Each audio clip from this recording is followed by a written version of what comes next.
Man is not the sum of what he has already, but rather the sum of what he does not yet have, of what he could have. Jean-Paul Sartre.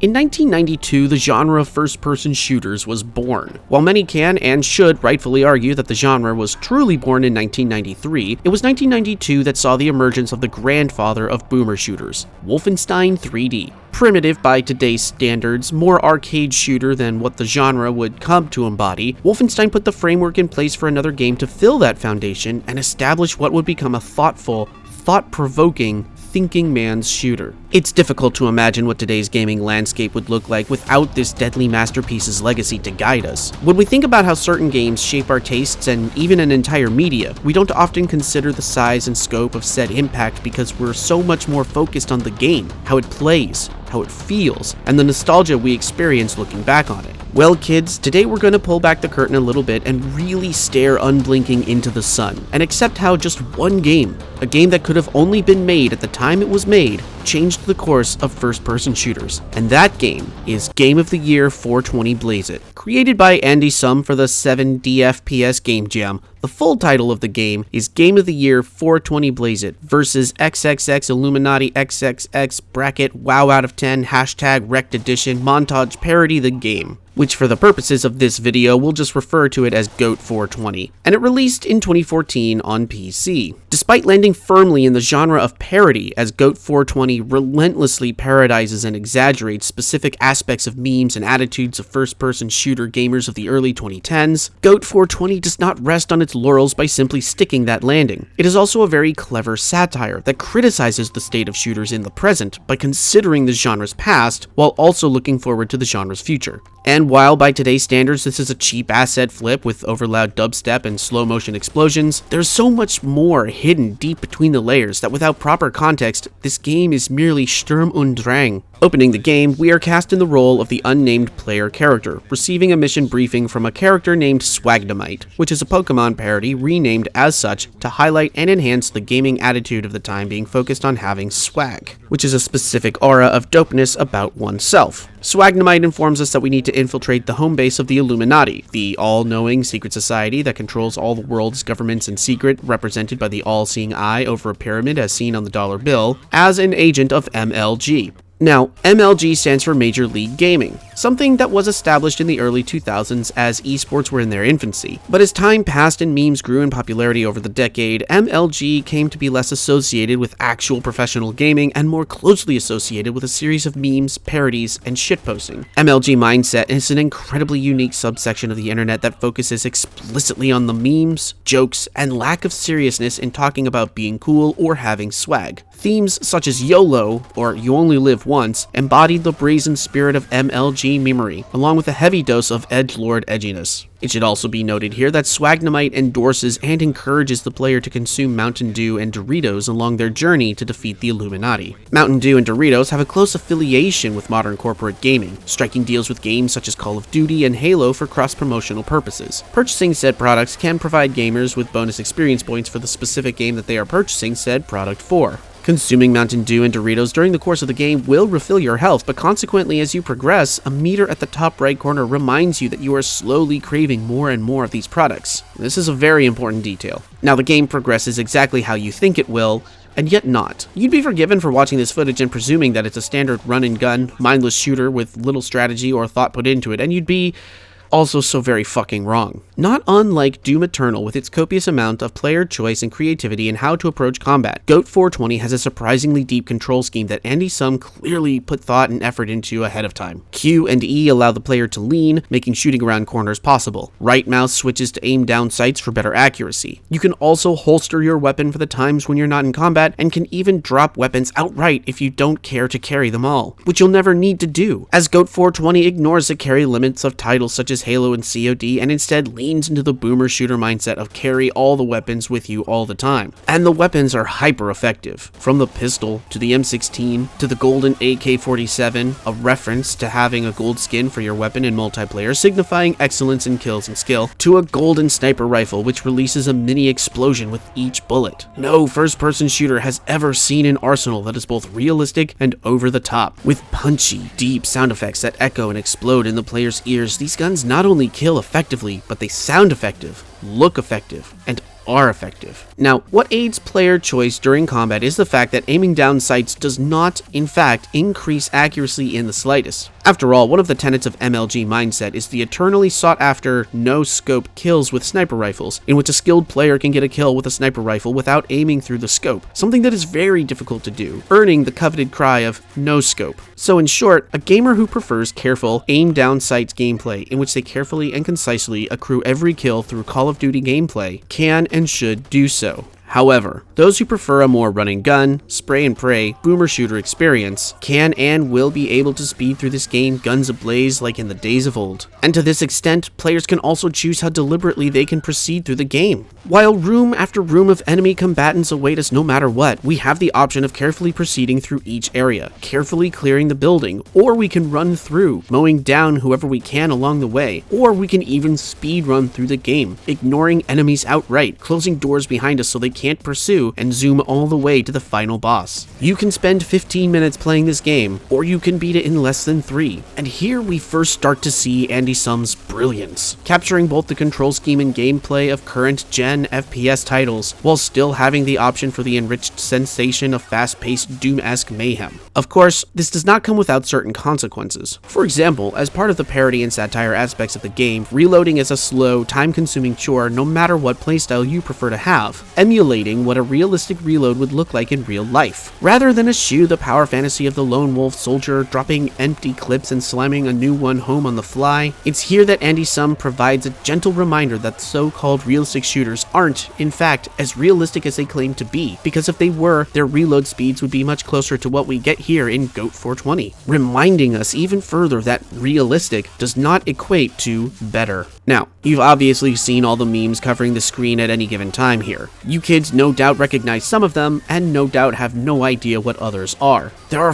far too many memes here at any given point on the screen to go over them one by one, but they all have distinct meaning and provide context and subtext to the goings-on. Andy Sum reached deep into the pocket of modern internet memes, going so far as to painstakingly research through Reddit's MLG threads for examples and influences, and every single one of the modern MLG memes finds their way here on our screens. Now, this is also an important detail because at first, it feels like a sensory overload designed to put the player off of playing this game in the first place, and that is exactly the point. Follow me here. MLG gaming memery and shitposting is excluding by nature, crafting a gatekeeping atmosphere that only true pros would understand, and if you can't get good, then you're going to get wrecked. Gaming attitudes these days are more inclusive, actively asking for game developers to include more accessibility to games being put out today, but MLG by nature is far more exclusive, like the frat houses and secret societies of old money colleges. Think about that for a moment as we progress. And yet, some of the memes on display here are so very specific that we cannot ignore them. For example, as we move to enter the first major arena of the game, a very brief image of Admiral Akbar appears before us, bringing to mind the meme line from Return of the Jedi of, "It's a trap!" And while the game is in fact warning us that we are about to walk into an ambush, Akbar's meme is also warning the player character simultaneously that we are not walking into the situation we think we are. We might believe that we are working for the MLG and fighting the Illuminati, but are we really?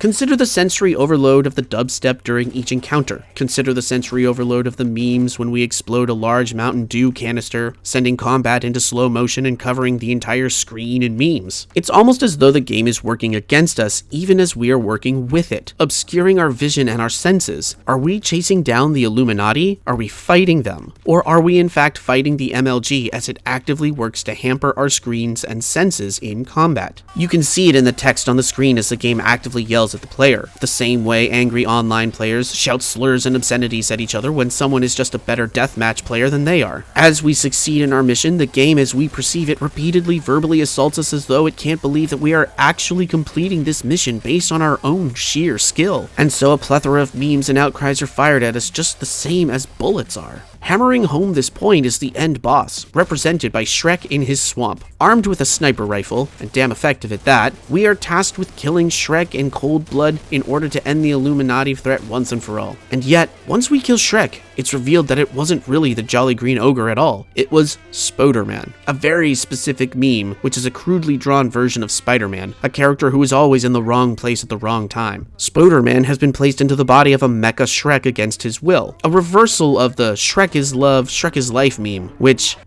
Okay, yeah, I'm not going to go into detail on that meme. That one's pretty bad. Don't look it up. And with his dying breath, Spoderman reveals that he had been placed in Mecha Shrek by the Illuminati against his will and had been forced to do battle with the player, which then elicits the question: if Spoderman was forced into this against his will, who was the one who forced him to do this bidding? And so then, with a distorted version of the X-Files theme in the background, it is revealed that Swagnomite himself was part of the Illuminati all along, and we, the player, were not acting in the best interests of the MLG, but we were being manipulated by the Illuminati this entire time. So perhaps the symbology is simple. We infiltrated MLG headquarters as an Illuminati tool, under the belief that we were actually working for the MLG, and so laid waste to that which we thought we worked to better. And in such a way, Andy Sum is presenting to us, the gamer, that the Illuminati represents corporate interests. And if the Illuminati has forced us into consuming Mountain Dew and Doritos and working against the MLG, then so perhaps Andy Sum is saying that corporate gaming interests control professional esports and gamer desires to actively work against creative first-person shooters so that we might consume more bland AAA titles. This is the genius of the work, the subversiveness of the work.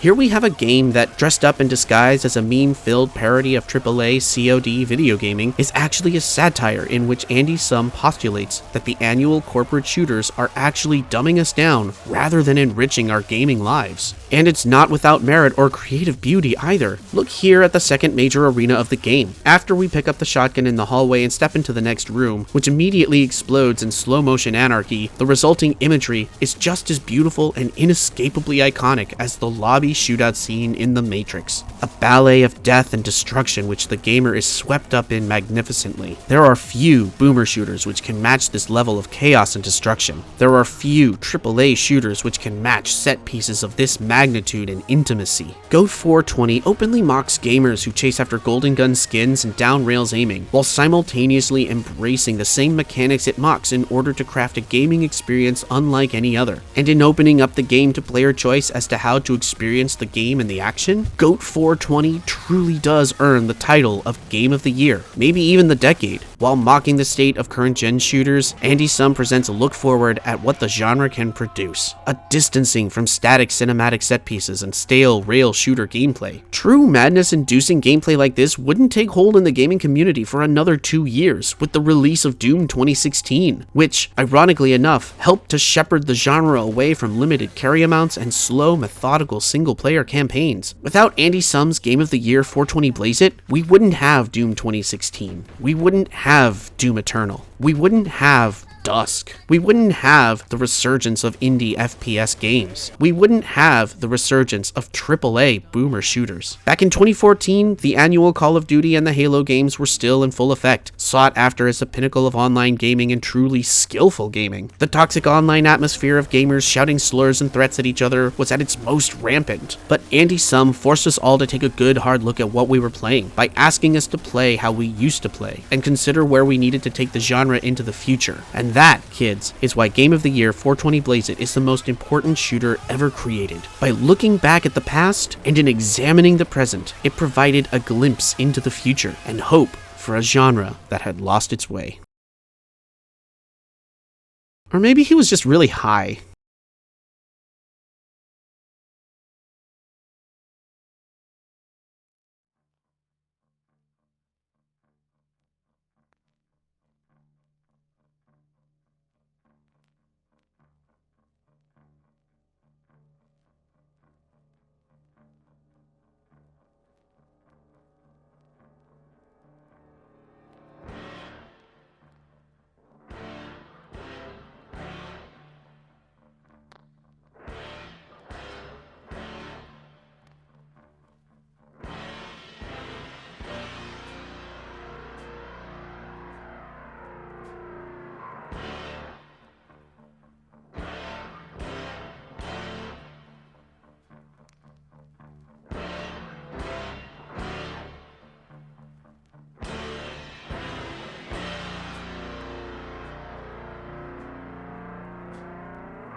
rising up, back on the street.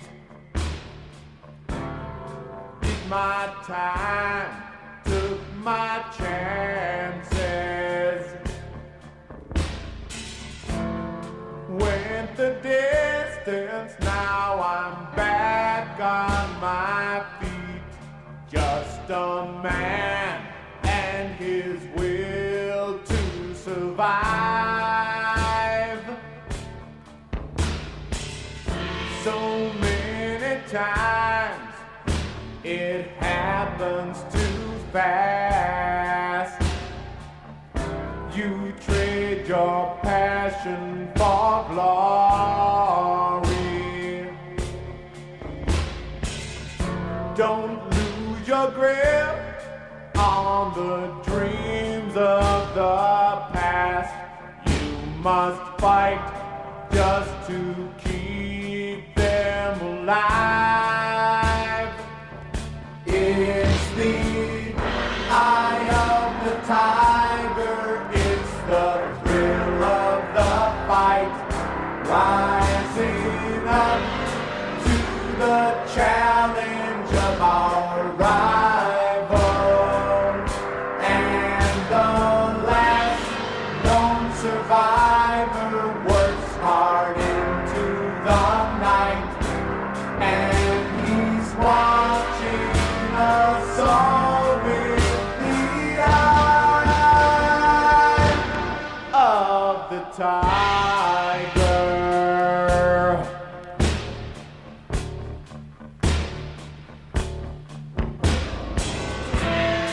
Face to face, out in the heat, hanging tough, staying hungry.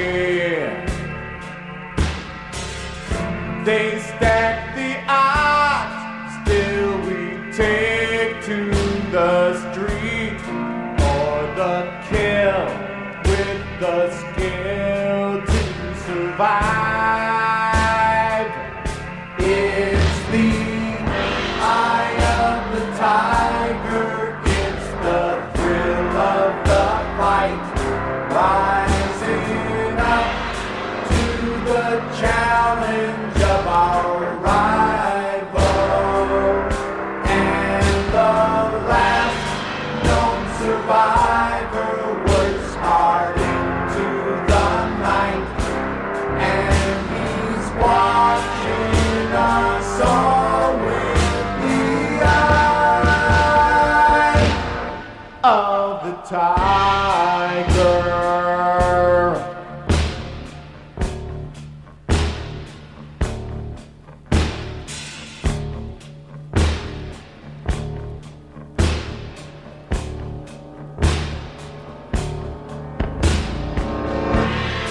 Rising up, straight to the top.